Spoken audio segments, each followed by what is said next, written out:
This video is all about catching a swarm of bees, and as always, you can find out more at raisingcooncoons.com.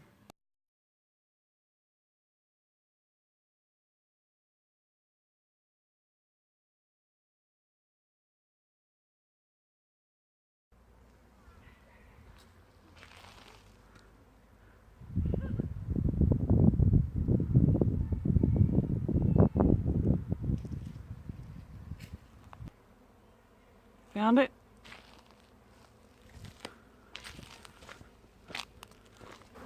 We noticed that the bees started settling at the edge of our land and our neighbor's land, and they began clustering around a briar bush. Most of the time, a bee swarm is going to be either 10 feet high or less. It usually is not going to be too much higher than that.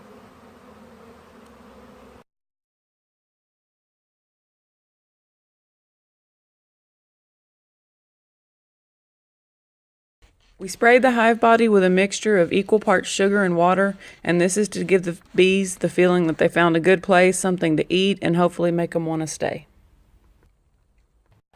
Being careful not to disturb the swarm at all, I'm clearing out any underbrush or briars that I can so that I can put my hive body directly underneath the swarm.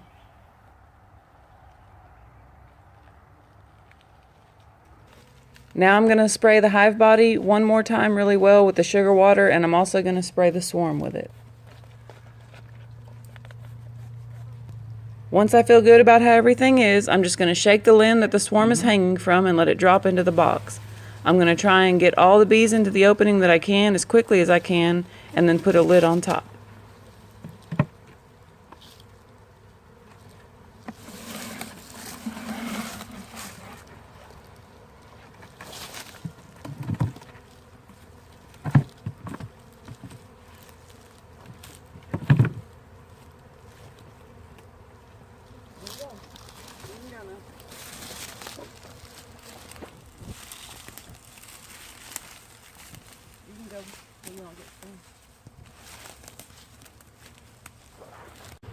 So I stand there for a few minutes watching the bees, and if they begin to cluster back on the limb, then that tells me I did not catch the queen and the bees will not stay in the hive body.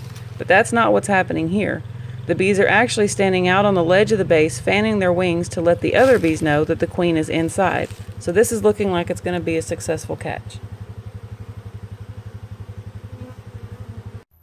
So about an hour later, I came back to check on the bees, and sure enough, everything looks great. There are bees going in and out of the hive body, and they did not re-swarm.